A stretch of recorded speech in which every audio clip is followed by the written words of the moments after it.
AITA for refusing to go on a family trip unless they disinvite my nephew's friend? I'm a 43-year-old dad to my amazing daughter, Emily. She's 15, and she's the light of my life. Ever since her mom and I divorced about 5 years ago, it's just been the two of us. We have a close bond, and she's grown into such an incredible young woman. She's smart, funny, and unapologetically herself. She'll proudly tell anyone who asks that she's a nerd, and she means it in the best way. Anime, Star Wars, gaming, cosplay, you name it, she's into it. Being herself hasn't always been easy for Emily. Kids can be cruel, and she's dealt with her fair share of bullying over the years. Middle school was especially rough, but she toughed it out. High school started off a bit better, until Jeff entered the picture. Jeff is 16 and, unfortunately, happens to be my nephew's best friend. He's also Emily's absolute worst nightmare. I don't throw around words like bully lightly, but there's no other way to describe Jeff. It started small, as these things often do. He'd call her names in passing or make fun of her interests. At first, Emily shrugged it off. She told me she could handle it and even laughed about it, saying, "It's not like I haven't heard it before, Dad." But it didn't stop there. Over the past 2 years, Jeff has taken things to a level I didn't think was possible for a kid his age. He pulls her hair, rips her clothes, and deliberately destroys her belongings. The worst incident happened last year. Jeff stole Emily's backpack during lunch and threw it into a toilet in the boys' bathroom. When she tried to get it back, things escalated into a full-on fight. Both of them got suspended. When I picked her up that day, she tried so hard to act tough, but I could see how broken she was. That backpack had been a birthday gift from me, and she loved it. Seeing it destroyed, along with her books, notes, and sketches, devastated her. That night, she cried herself to sleep while I sat in the next room, furious and helpless. I didn't just sit back and let this happen. I've done everything in my power to protect Emily from Jeff. I've had countless meetings with the school. I've spoken to Jeff's parents multiple times. His dad couldn't care less. And his mom, well, she straight up blamed Emily for provoking him. The school rearranged Emily's schedule to keep her away from Jeff as much as possible. But he always finds a way to bother her. He waits for her outside of class, intercepts her in the hallways, and even messes with her stuff in the cafeteria. It's like he has this twisted vendetta against her, and I can't figure out why. Now here's where things get messy. My family has this tradition of taking a big vacation every year around the holidays. It's something we all look forward to. 2 weeks together in a cozy rental, just relaxing, catching up, and enjoying each other's company. Emily loves these trips.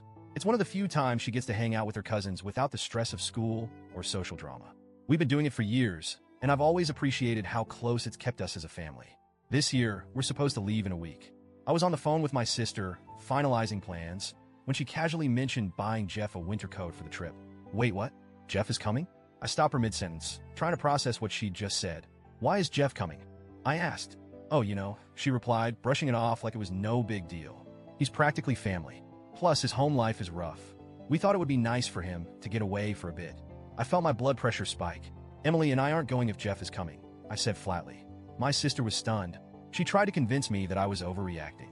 She said Jeff isn't that bad and that he's just a troubled kid who needs some support. She brought up his parents' divorce and how unstable his home life is. She even suggested that Jeff might have a crush on Emily, which made my skin crawl. A crush? I snapped. Is that what we're calling harassment now? The conversation went downhill fast. She accused me of being selfish and said I was punishing Jeff for things that aren't his fault. I reminded her of everything he's done to Emily. The name-calling, the destruction of her belongings, the fight that got her suspended. Her response? I know, but Jeff needs this. Jeff needs this? What about Emily? Does she not deserve to feel safe and happy on what's supposed to be her vacation too? I stuck to my guns and told my sister that my decision wasn't changing. If Jeff goes, we stay home. End of story. That's when all hell broke loose. The family group chat lit up like a Christmas tree. My parents are begging me to reconsider, saying the trip won't be the same without us. My brother chimed in with the classic boys will be boys line, which made me want to throw my phone across the room. Meanwhile, Emily overheard part of the conversation and started panicking. She asked me point blank if Jeff was going, and when I hesitated, she broke down. It wasn't just tears. It was a full-blown panic attack. Hyperventilating, shaking, the works. I held her and promised her that she wouldn't have to go anywhere near Jeff. It took her hours to calm down, and even then, she kept asking, "Are you sure? Are you really sure?" That was it for me. My daughter's well-being is non-negotiable. I'll admit, I feel bad for Jeff. I've seen his home life, and it's heartbreaking. His dad barely acknowledges his existence. And his mom, well, let's just say she's not exactly nurturing. No kid should have to grow up like that. But at the same time, why does Jeff's need for a break trump my daughter's need to feel safe? Why should Emily have to spend 2 weeks trapped in a house with her bully just so Jeff can have a nice vacation? My sister and parents don't seem to understand this. They're treating me like I'm the Grinch, single-handedly ruining Christmas. But in my eyes, this isn't about tradition or family unity. It's about protecting my daughter. So, Reddit, AITA?